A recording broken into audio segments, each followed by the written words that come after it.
Okay, so rather just answer that, let's go through all the most recent news that came out of San Diego ComicCon. Do it quickly because I promised myself I'm going to try to get more sleep. Yeah, I laughed at that too. Okay, so obviously we have to dress appropriately. Ghost Rider. I'm good with it. Ryan Gosling has been confirmed. There's been a rumor for a while that he would be joining as Ghost Rider. I am here for it. You probably felt the tick, tick, tick of time, as well as the fact that, Project Hail Mary was like his first hit as a lead man in forever. He was a supporting actor in Barbie, and the Fall Guy flopped. So, yeah, all these things converge. And I am totally good with this. But I feel we missed a prime opportunity with Norman Reedus as Ghost Rider. Oh, yeah, look at this dude. Tell me he does not look like he grew up in a carnival. Come on. He would have been perfect, but he seriously, seriously aged out. But he would have been an excellent Johnny Blaze. And I think the whole, like, bring everyone into this whole thing, it should have been like, you know, Doctor Strange's house, knock on the door, you see Johnny Blaze there, and he goes, Stephen, Johnny. Yeah, all the supernatural characters already know each other. Knock on the door to Doctor Strange, Blade. Yeah, just go that way. Hell, again, another opportunity to bring Blade in. Have Blade show up in the Ghost Rider movie. It fits. Build up to that, whatever that Midnight Sun thing, that whatever you're going to do. But yeah, I am totally, totally good with this. Longtime fan from the kid, loved it. Mike Plug artwork. And he better be riding a chopper. And but I will always love one of my favorite bad movies, Ghost Rider: Spirit of Vengeance. Well, Nicolas Cage was Nicolas Cage, and it was, if only been better. In fact, if anything, I know that Ryan Gosling is bringing along his own director, the guy who directed Starfighter, the Star Wars movie he was in. Remember, he's going for that money right now. I would bring those two guys in because they definitely have a serious visual style, if not the best screenwriting instincts. But yeah, I'm good with this. Next, what started this? Black Panther. Yes, the actor named. Fine, I'm good with it. I'm totally good with the successor. We need a new Black Panther. No disrespect to Shuri, but you shouldn't give what's her name any kind of platform, given she doesn't believe in vaccines. Um, I don't know how the boy who was 5 then and would be 11 or 13 when the movie finally comes out is going to be played by a 30-year-old man. Don't care. I'm sure Doomsday and Secret Wars are going to explain all the timey-wimey stuff. But, I have faith in Ryan Coogler, especially now that he's got more weight to him. He's got Oscar weight behind him now, so he can actually make his film rather than make a deadline.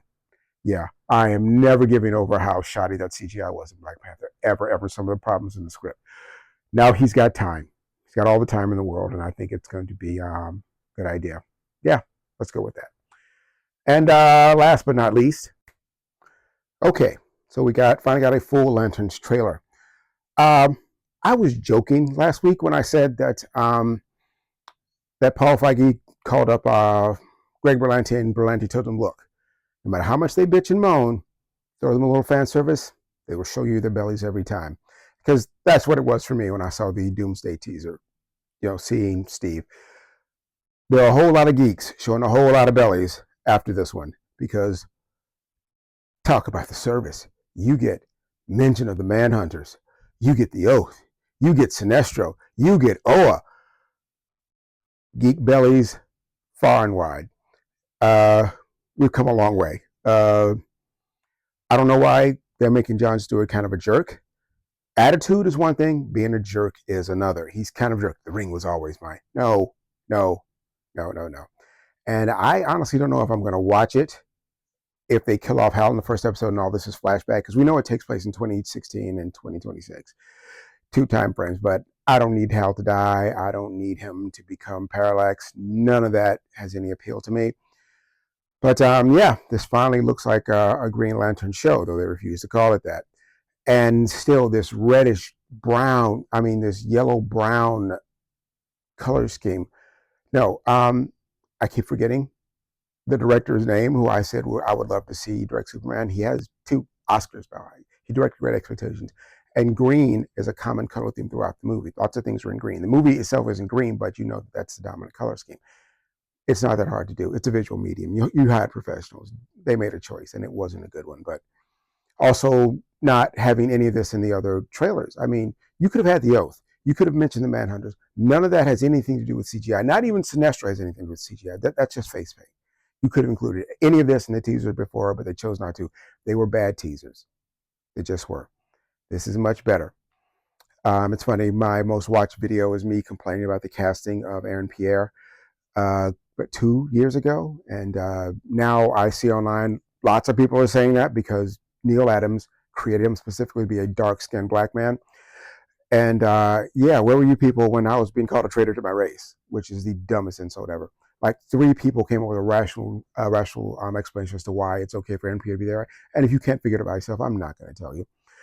But yeah, as long as Hal doesn't die in the first few episodes, I will be watching that.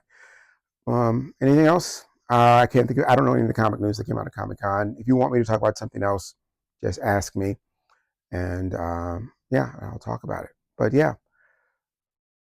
Ghost Rider, Doomsday, no Black Panther, and Green Lanterns. We already talked about Doomsday.